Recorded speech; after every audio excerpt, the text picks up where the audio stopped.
Hey, hello. Hi, hello everyone. Hello English readers. Welcome to this new live read along of the graded reader adaptation of Mrs Dalloway by Virginia Woolf. Today is our not final but nearly final session reading Mrs Dalloway. Tomorrow will be our last day reading the adaptation. So be prepared. So I'm Lydie Bureau and I'm an English teacher in France. I'm also the founder of Lydie's Book Club, in which I host live readings of adaptations of classics of English literature, like this one. Or I also read contemporary novels, and I tend to prioritize books that are written by women. And in my book club, I host once a week a live Zoom meeting with the members of my book club. And if you live near Bordeaux in France, I host that book club in person as well, in a small town near Bordeaux, but it's not that far. And so if you are interested, you're watching this video and you live near Bordeaux and you would like to be part of this book club, please send me a message or check out my Facebook, my Instagram page, and you will know all the information about this book club that I host in person in near Bordeaux. We're at the moment, we're not reading Mrs. Dalloway because I run it a little bit differently than what I do online. But we also do live readings. We also read adaptations from Penguin Readers as well. And currently we're reading Girls, Women, Other. I don't have it here. It's here. It's that book. Yeah, we're reading this one at the moment. And I have done the live reading of this book a couple weeks ago now. And it's always the books that I've read before in the live readings. So it's always linked, but we go with a different pace. So yeah, if you're interested, please send me a message if you live in France and near Bordeaux, or if you just live in France and you want to have more, if you want to get to know more information about this book club, please don't hesitate. Okay, so in this book club, we talk about the readings, we discuss the chapters read over the week or the sections, because this book is not divided in chapters, but in different parts. And we discuss the different parts over the read over the week, and we also talk about books in general and learning English as well. And today we're going to read section 14 of the novel, which means that we're going to read pages 86 to 97. So it's going to be quite a big chunk of the novel here. And if you want to know more about the novel and Virginia Woolf, I invite you to listen to my podcast episode 17. It's called An Introduction to Virginia Woolf and Mrs. Dalloway. And this way you will be able to get to know the author, but also have an overview of what the novel is about. So you can watch the podcast either on YouTube or listen to it on Spotify. It's available. So I invite you to watch it. So this way you might feel more interested in reading. I hope that you will feel interested in reading this novel and get to know Virginia Woolf's world. Okay.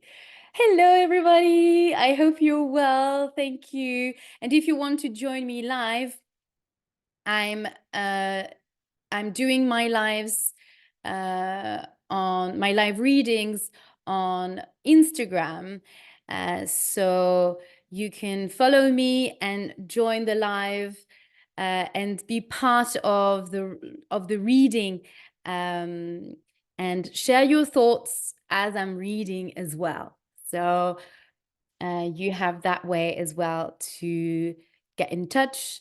And of course, you can leave a comment on below the video here if you're watching this on replay. Right.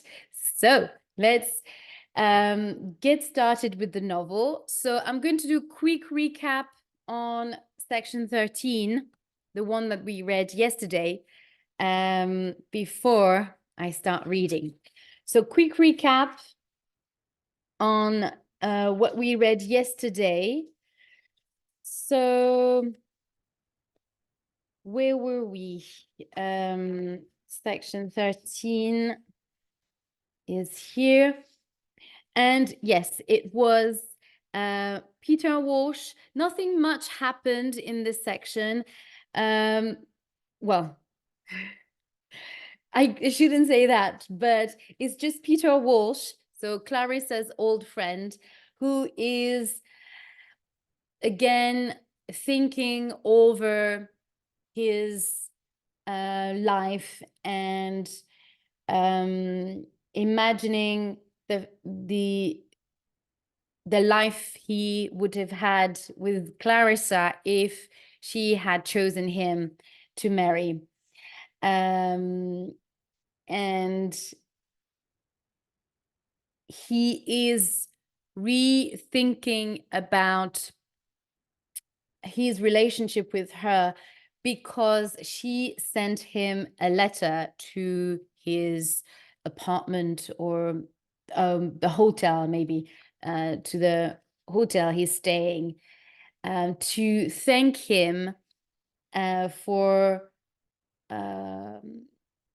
coming to her house and spending some time with her since he came back from India to see his lawyers because he wants a divorce and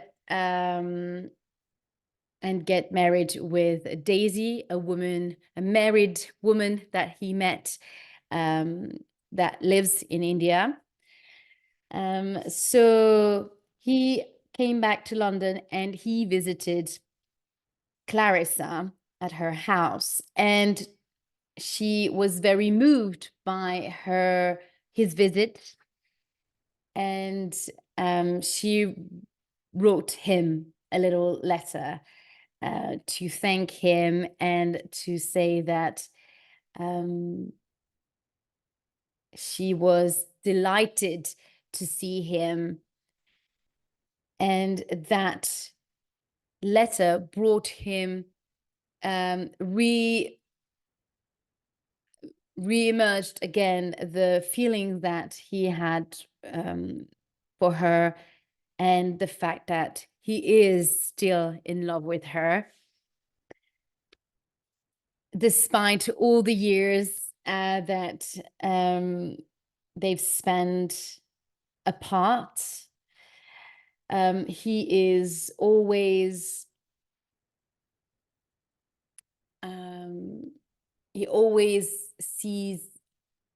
he still sees Clarissa as someone special and a woman that will always be special to him. And she will not be, she will always have a special place in his heart, basically. So, yay. Hi, guys. Hello. Welcome to join the live.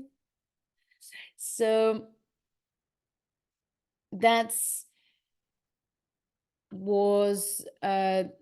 what this section is mainly about. And Peter Walsh reflecting on his life with Clarissa. Well, not reflecting on his life, but reflecting on the potential life they would have had. And he's always very concerned. For him, being married to her wouldn't have been a question. I mean, he he's contradicting himself, because at some point he's saying, no, this marriage would not have been a success. It would not work out. And on the other hand, he is saying that, well, I suppose marrying her would have been an amazing, we would have had an amazing life together in a way. But he's questioning, though, that he's not sure about the fact that Clarissa would have also liked to be married with him. So there is some sort of a lack of confidence in Peter. Well, something that we could associate with a lack of confidence, or something, or maybe something like he cared a lot about Clarissa's well-being and happiness. So I don't know. These are the two thoughts around this this character for me, because I'm gonna put some light here, because it's very confusing in regards to his feelings for Clarissa. But what is constant is his love for her. Yeah. Well, so that being said, let's get started with the reading of section 14. Okay. The sound of voices from the dining room below brought Lucy running out of the drawing room. She had only wanted a quick look, to put a candlestick straight, to smooth her hand over her chair, and then to pause for a moment and feel how beautifully cared for everything would appear to everyone who came in. But people were already coming upstairs after dinner. She must fly down to the kitchen. The Prime Minister was coming, Agnes said, returning to the kitchen with a tray of glasses. She had heard them saying so in the dining room when she was serving. But did Mrs. Walker, the cook, care at all if a Prime Minister was coming, with her kitchen upstairs, with her kitchen upside down like this? Did one person more or less right now make any difference to Mrs. Walker? Among all the plates, pans, lemons, bread, soup bowls, and pudding bowls, which seemed to be all on top of her, and so much still to be done. They were going up to the drawing room already, said Lucy, and Mrs. Dalloway had sent a message down to the kitchen. My love to Mrs. Walker. And how lovely Miss Elizabeth looked in her pink dress, Lucy said.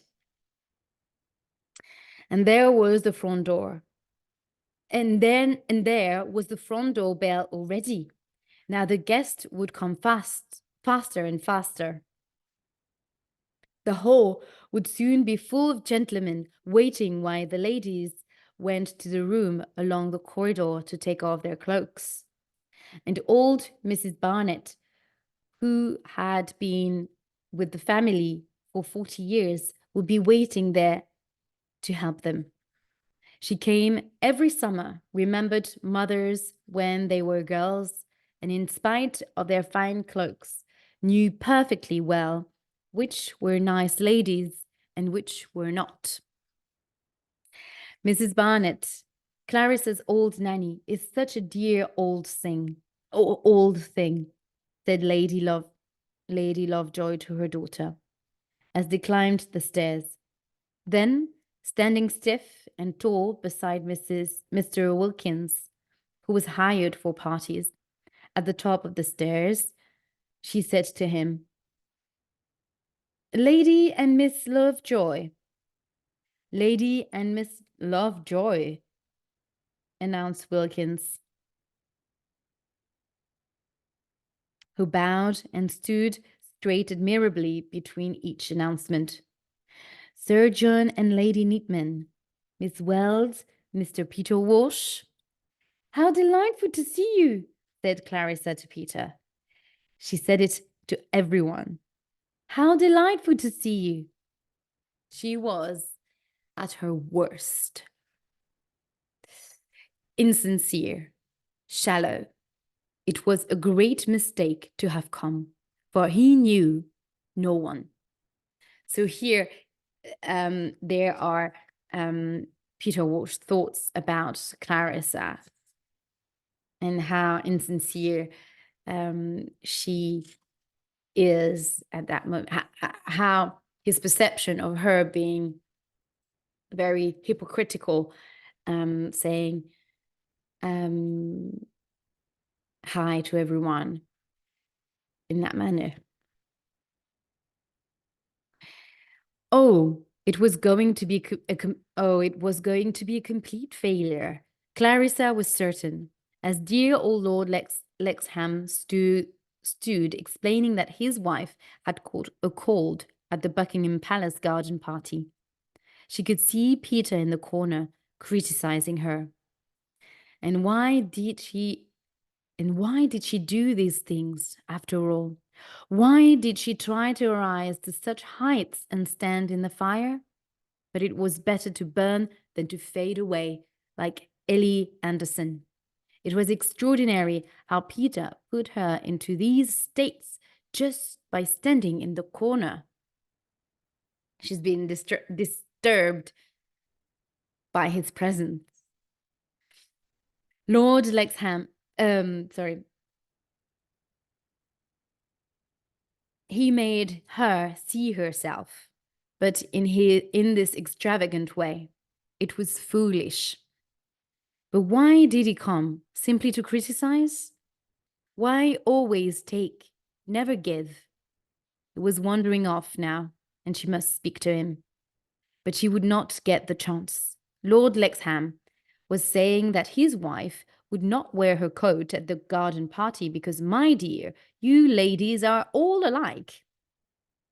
Yet Lady Lexham was 75 at least. The dear old couple, she did like Lord Lexham, and her party did matter. It made her feel quite sick to know that it was all falling flat. Anything, any explosion, any horror was better than people wandering about, standing in the corner, not even caring to hold themselves upright, like Ellie Anderson. Gently, by the open window, the yellow curtain with its pattern of birds blew out, and it seemed as if the birds flew right into the room. Should the window be open? Ellie Anderson wondered. It would not matter if she started sneezing tomorrow. It was the girls with their naked shoulders she worried about. She never gave a thought to her clothes and had only thrown a large scarf over her old black dress, since her invitation to Clarissa's party had come at the last moment. She had a feeling that Clarissa had not meant to ask her this year. And why should she, except that they had grown up together? A party was a special occasion for her, just seeing the lovely clothes. Wasn't that Elizabeth in the pink dress, looking so grown up and very, very handsome? But girls no longer seemed to wear white for their first parties, as they had when she and Clarissa were young. So Ellie Anderson watched, not minding that she had no one to talk to, for they were all such interesting people. Politicians, she supposed, Richard Dalloway's friends. It was Richard who felt that he could not let the poor creature stand there all evening by herself. Well, Ellie, and how's the world treating you? How's the world treating you? He said, in his kindly way. And Ellie felt that it was extraordinarily nice of him to come and talk to her. The curtain with its birds flew out again, and Clarissa saw Ralph Lyon beat it back and go on talking. It was not a failure after all. It was not a failure after all. It was going to be all right. Her party had begun, but she must stay at the top of the stairs for the present. People seemed to come all at once. Mr. and Mrs. Garrett, Mr. Hugh with bread, Lady Mary Maddox, announced Wilkins. She had 6 or 7 words with each.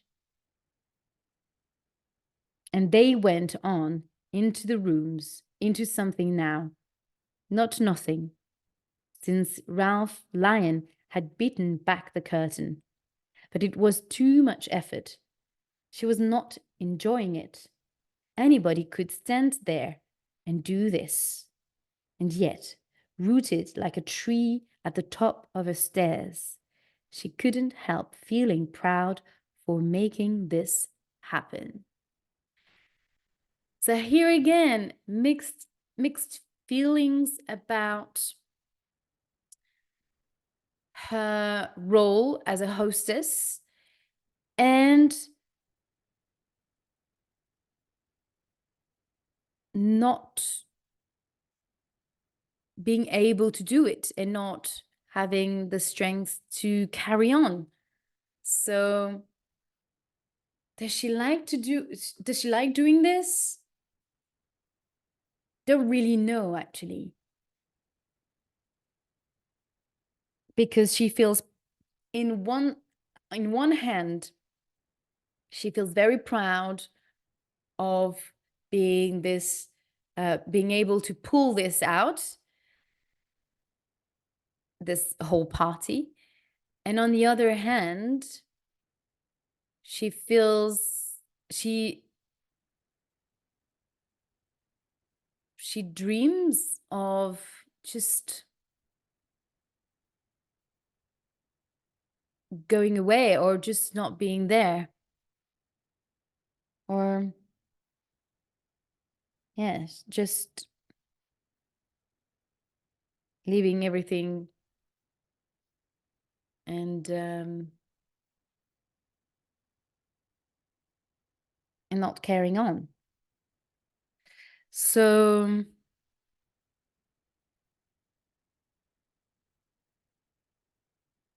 it's quite, but in a way, it reflects sometimes this double feeling that we have when we have something that we are very anxious about, this big challenge that we have to do, and sometimes fear comes in and we feel so stressed about this event or this talk or this class that we have to do, or if you're a teacher, or I don't know, this event that you have to go to. And wondering, why am I doing this? Why do I do that to myself? But when we are in it, we're actually enjoying it.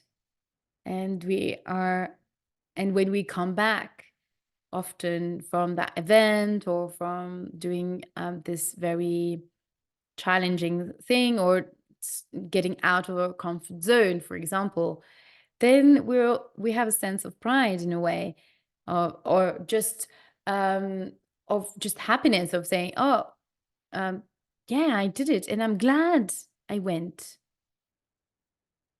Yeah. Let's see if she will feel like that at the end of the party.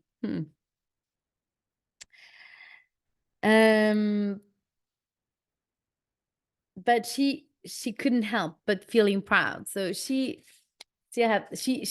is having that feeling at this moment in the party, at the beginning of the party, though. So welcoming all her guests. They kept coming up the stairs, one after another. Mrs. Mount and Celia Herbert Ainsty. Mrs. Mount and Celia Herbert Ainsty, and Lady Bruton. How awfully good of you to come, she said, and she meant it. How odd it was watching them going into the rooms, some quite old, some Lady Rossiter, announced Wilkins. Who? Who was Lady Rossiter? Clarissa. She knew that voice. She knew that voice. It was Sally Seton. After all these years, but she hadn't looked like that when Clarissa had come down the stairs at Borton in a white dress to meet Sally Seton. Embarrassed, laughing, they kissed each other, first one cheek, then the other. She was passing through London, could not miss the chance of meeting her. So I pushed myself in without an invitation. The spark had gone out of her, yet it was extraordinary to see her again, older, happier, less lovely. Clarissa took Sally's hand, turned, saw her rooms full, heard laughter, saw the curtains blowing, and Richard's roses. Little details of the roses. I have 5 enormous boys, said Sally, with her simple wish to be thought of first. And Clarissa loved her for still being like that. But Wilkins was commanding her to be serious with one name. The Prime Minister, was it the Prime Minister? Was it really? Ellie Anderson wondered. What a thing! He looked so ordinary, as if he might sell biscuits in a shop, but all dressed up in gold lace. And to be fair, when he went around, he did it very well. He tried to look important. It was amusing to watch. Nobody looked at him. They just went on talking. Yet it was perfectly clear how he mattered to them, standing for English society in the way that he did. Old Lady Bruton advanced, looking fine in her lace, and took him into a little room, which was whispered about and guarded at once. The Prime Minister! What snobs the English are, thought Peter Walsh. How they admire gold lace. And there was Hugh Whitbread, guarding the closed door, looking rather fatter and greyer. Peter had read his admirable letters in the Times, thousands of miles away in India, thankful that he was away from it all. Look at the man now, dancing forward, bending and bowing as the Prime Minister, Lady Bruton, came out. The admirable Hugh was making certain the world saw that he had something private to say to Lady Bruton as she passed. She nodded her fine old head, probably thanking him for some little thing he had done for her. So you remember it here, Virginia Woolf is mentioning the, well, here it's the narrator show, so it's probably, that's Peter Walsh. And here we know that this little favor is helping her, Lady Burton, to write a letter, the letter to the government, well, to the Prime Minister and his government. And there was Clarissa now, taking her Prime Minister through the drawing room effortlessly, as if floating on water, in her silver green dress. But age had brushed her, and her woodenness was warmed through. She had a great dignity about her, saying goodbye to the Prime Minister, as if she wished the whole world well and must now leave. So she made Peter think, but he was not in love. Indeed, Clarissa left. The Prime Minister had been good to come.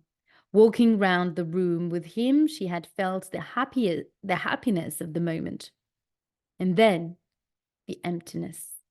And suddenly, seeing the Prime Minister go down the stairs, she remembered her enemy, Kilman.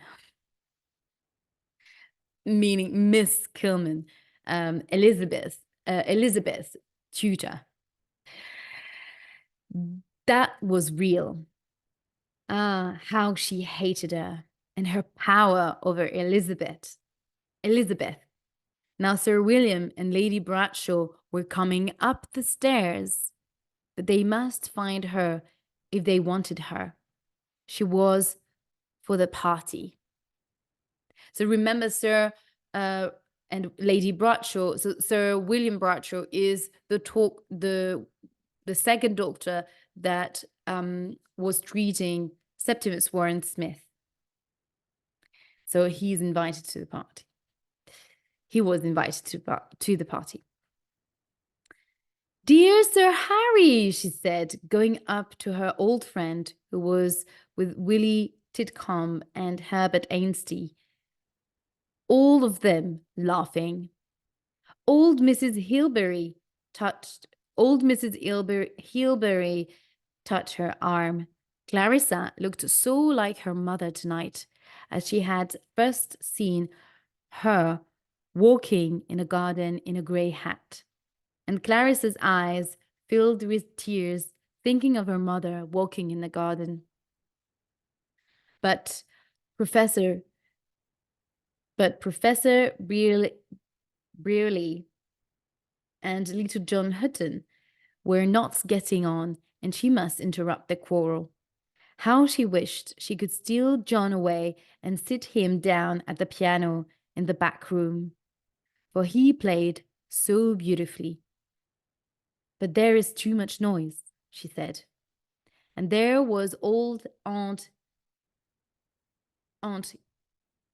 Elena, in her white shawl, past 80 now, sitting in an armchair that Richard had found for her. But where was Peter? He and Aunt Elena had been such good friends. He could talk to her about India, where she had walked in its mountains, painting the flowers 60 years ago. Ah, here he was. Come and talk to Aunt Elena about India, said Clarissa, but he had not spoken to her all evening. We will talk later, said Clarissa, leading him up to old Miss Parry in her armchair. You remember Peter Walsh? Said Clarissa. Old Elena Parry did not at first. But then it came back to her. He had been at Burton, and Peter Walsh remembered leaving her in the drawing room that night when Clarissa had asked him to come boating. But here came Lady Bruton. Richard, with the greatest possible help with a letter, Lady Bruton said to Clarissa. And there's Peter Walsh, she said. For Lady Bruton could never think of anything to say to Richard's wife, though she liked her. Really, it might have been better if Richard had married someone who could have helped him more in his work. Not being very nice to Clarissa. She shook hands with that charming failure. Peter Walsh, who should have made a name for himself, but hadn't. Always in difficulties with women. And of course, wonderful old Miss Harry.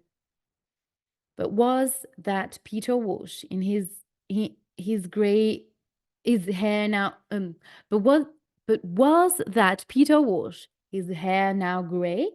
Lady Rossiter, who had been Sally Seton. Oh, so Sally Seton is now Lady Rossiter, asked herself. That was certainly old Miss Parry, who used to be so cross when Sally had stayed at Burton. She would never forget running along the corridor naked and being sent for by Miss Parry. And there was Clarissa. Sally caught her by the arm. I can't stay, Clarissa said. I can't stay, Clarissa said. Wait, she said, looking at her old friends, Peter and Sally. They must wait, she meant, until all these people had gone. I shall come back, she said. But Sally's voice had lost its old wonderful richness. Her eyes were not as bright as they used to be when she had run down the corridor with no clothes on. She had stolen a chicken from the kitchen because she was hungry in the night. She had left an expensive book in the boat, but everybody loved her, except perhaps Papa. Her love of being the center of everything and creating scenes would end in some awful tragedy. Clarissa used to think, instead of which she had married a man who owned factories in Manchester, and she had 5 boys. Sally and Peter were shaking hands, and Sally was laughing, remembering the past, no doubt.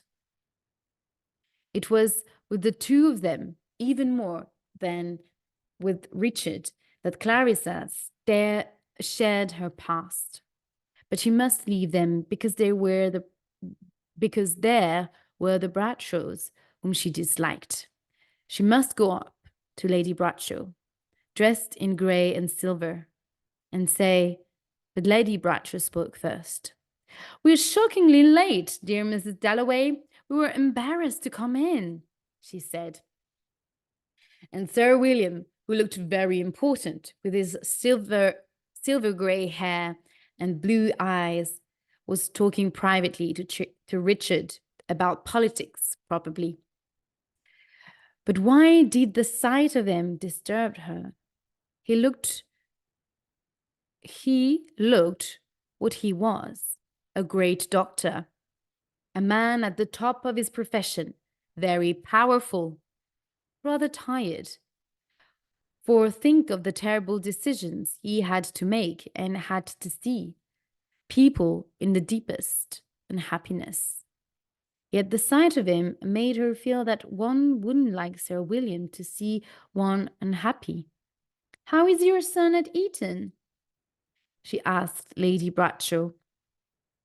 Eton is upper class school. It's a private school. Well, in England, you would call it a public school. So it's half private and half funded by trust and other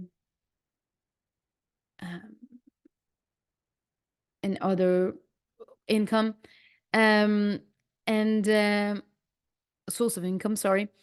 And it is upper class kind of children's school, let's say. So it's a school in which you've got all the members of the parliament, the children of the members of the parliament that are sent to. And you have also the famous Harry, not Harry, but William. Yes, both. Harry and William went to Eton. So they're very, it's a very expensive and very renowned school for, it's one of the top school in the UK, and it's mainly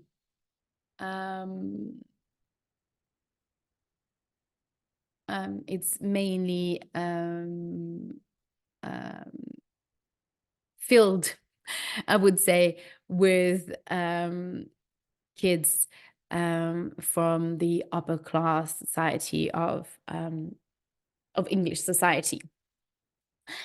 Basically rich people, and also people from the government or lawyers. Yeah. So yeah, and I meant Harry and William, Prince Harry and Prince William. Of course, I meant, and members, yeah, and children from the royal family as well. So yeah, so that's Eton. So an elite school. Yes, that was the word I was looking for. The school for the elite class of English society. Okay. Where was I? So, how is your son at Eton? And it's only a boys' school. She asked Lady Bradshaw.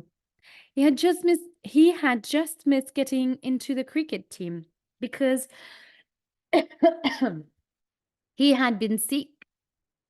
But his father minded even more than he did, Lady Bradshaw thought, being nothing but a great boy himself. Clarissa looked at Sir William, talking to Richard. He did not look in the least like a boy. She did not know what it was about. She did not know what it was about him that she disliked. And Richard agreed with her. But Sir William was extraordinarily knowledgeable.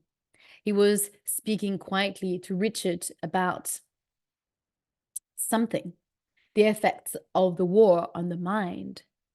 The government must discuss it. So here we can reflect on Septimus's condition and, well, the character of Septimus, and maybe his death probably had an impact on William Bradshaw's thinking about mental health. So maybe here we've got the premise of a change in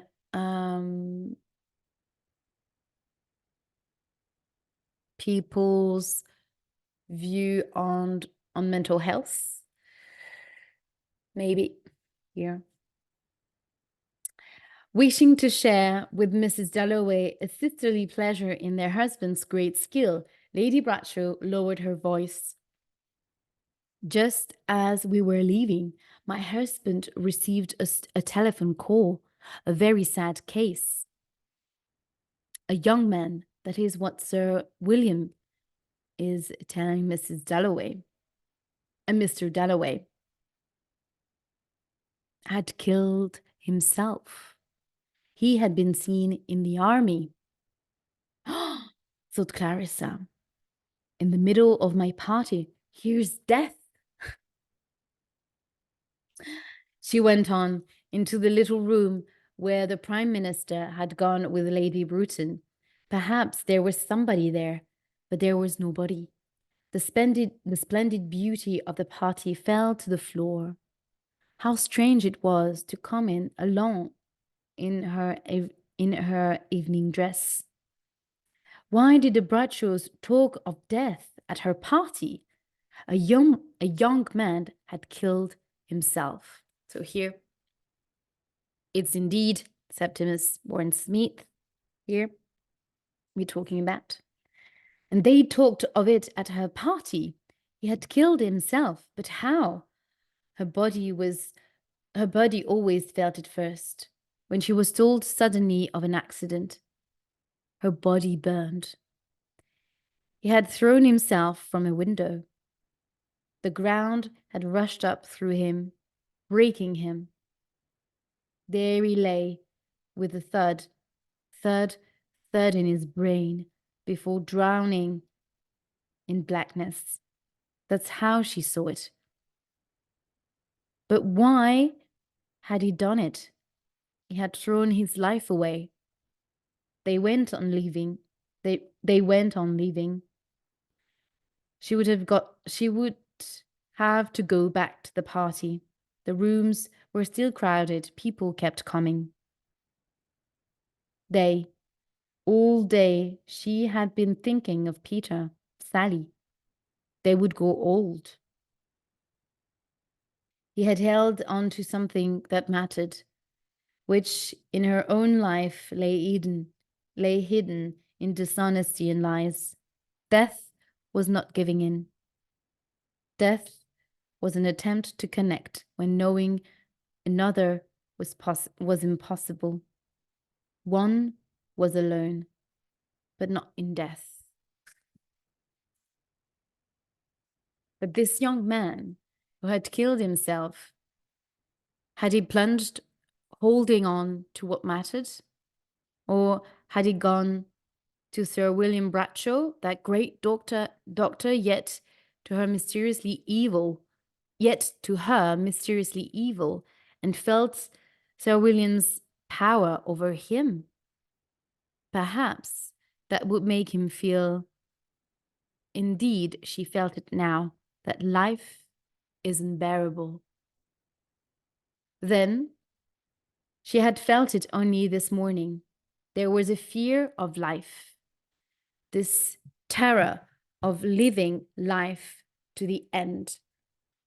Quite often, if Richard had not been near her, reading the Times, she might not have survived. But because he was close, she could hide like a bird with its head on its wing, and gradually recover that love of life. But that young man had killed himself. It was her punishment to have escaped. She was forced to stand in her evening dress and see a man disappear here, a woman there, falling down into the darkness. She was never wholly admirable. She had wanted success, and once she had been young and walked in the gardens at Burton. It was due to Richard that she had never been so happy. Nothing could be slow enough. Nothing could last too long. No pleasure could be as great as having finished with the joys of youth. She walked to the window many times at Burton when they were all talking, or in London when she could not sleep. She had gone to look at the sky. However foolish the idea was, she felt the country sky at Burton. This sky above Westminster held something of her own in it. She opened the curtains. She looked. Oh, but how surprising! In the room opposite, the old lady stared straight at her. Opposite the room. In the room opposite, the old lady stared straight at her. She was going to bed. It was fascinating to watch her moving about, crossing the room, coming to stand at her window. Could the old lady see her? It was fascinating when people were still laughing and shouting in her drawing room to watch that old woman quietly going to bed alone. Now the old lady pulled down her blind. The clock began striking. The young man had killed himself, but she did not pity him with all this going on. There, the old lady had put out her light. The whole house was dark now, with all these going on. Clarissa repeated, and the words came back to her. Fear no more, the heat of the sun. She must go back to them. What an extraordinary night. She felt in a way very like him, the young man who had killed himself. She felt glad that he had done it, had thrown his life away while they went on living. The clock was striking. The echoes faded in the air, but she must go back. She must find Sally and Peter. Right.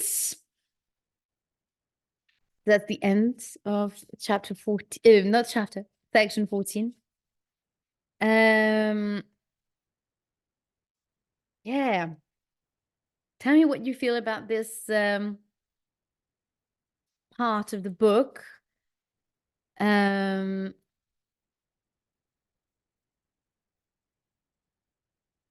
Clarissa is solicited by a lot of people around her. She needs to be there and there, people talking, coming to her to talk, to chat. And she wants to talk to this person and this person. And mainly Sally and Peter who are waiting for her to have a chat about, you know, the past and remembering memories together at memories from Burton. And yet she learns that the death of Septimus, this young man. She doesn't know him. And she feels the sadness, and she reflects on his action and his choice to end his life. But in Septimus' situation, can we speak about choice here, really? As he was not really himself, being mentally, psychologically tormented. And she's kind of identified herself to him.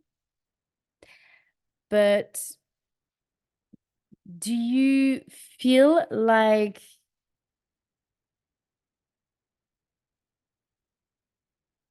it's valid for her to feel that sentence? She felt in a way very like him. Do you believe that she should compare her life to his, to compare his feelings towards life and hers? I don't know. Maybe we don't know everything about Clarissa, maybe, because we know that Septimus is tormented because of his trauma from the war and the death of his dear friend. But what's really Clarissa's trauma in life? That we don't know. To be thinking this way, something must have happened. And yet we don't know. We don't know why she feels that way about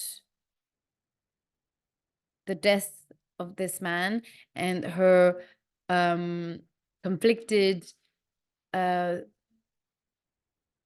thinking on her life and on her purpose in this earth. And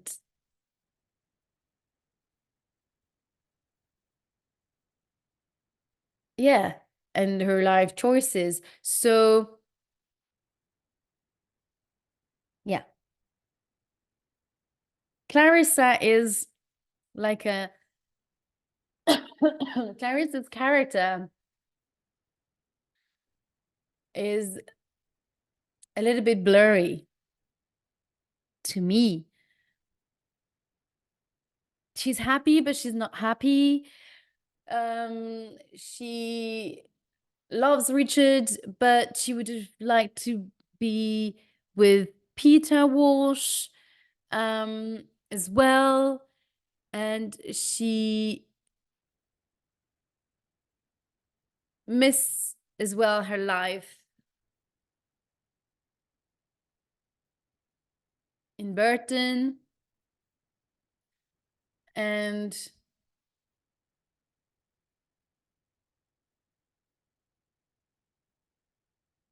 yeah, she likes hosting parties, but in a way she would rather be somewhere else than being there. Um, yeah, she's so undecided about her, or so lost.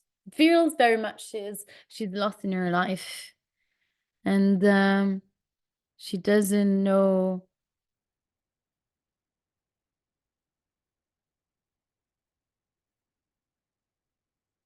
how to move on, or she doesn't know what's her purpose, basically, I think. And she also feels jealous about this one, and very critical. And we can see in Peter Walsh's perception on people and on Clarissa how critical he is towards Clarissa, and the fact that she's saying hi like this and all that, and that she's hosting people in the way that she's very critical, and Clarissa herself is very jealous towards Miss Kilman, and um, she also doesn't really like Ellie Anderson, I think that's her name. She didn't think about inviting her. Yeah, Ellie Anderson, who was invited at the last minute. She invited her because because Ellie Anderson sent her a letter asking to be invited, or wondering why she was not invited. Um, so no, it's yeah, the letter from someone else she received saying why she did not why she wasn't invited. So basically she invited Ellie Anderson at the last minute because she doesn't really like her, and she doesn't like very much other Lady Bruton as well.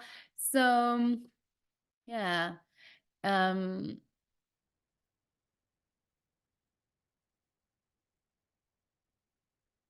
she's definitely not content in her life,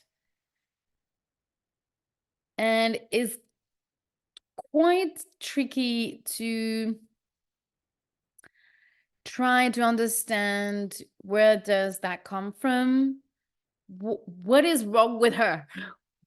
What do you complain about? You have a beautiful life in you you married someone, you're not you have everything that you need, you have a comfortable home, you've got money, you've got people around you, and yet she's not happy. What is missing in her? What is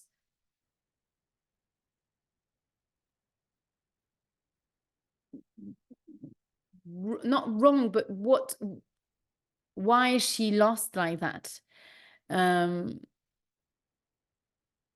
We don't really have a clear answer. Just thoughts running through her head, similarly to Peter Walsh. He's not a happy man as well. His thoughts on his life choices, his marriage, and the rejection from Clarissa. He loves her, but he criticizes her, is judging her very harshly. So that translates also someone's that is not happy, someone that is not content in his or her life, if we talk about Peter and Clarissa. Yeah. Well, maybe we will find some answers at the end in the next section tomorrow. I don't know. I just leave you with this, with these little thoughts, and we'll see if we find some answers at the end of the book. But yeah, it sounds unlikely. Anyway, we'll see tomorrow. So thank you again for attending the live and for watching this video on replay. Thank you. I hope that you enjoyed this live reading. And remember, make sure you subscribe to the book club membership if you want to discuss further this novel and be part of this literary journey and improve your English along the way and meet beautiful people. So I wish you a beautiful end of the day, and I see you tomorrow, same time, same place. So on Instagram live or on YouTube on replay. And we will read section 15 tomorrow. And now I'll say goodbye. Bye.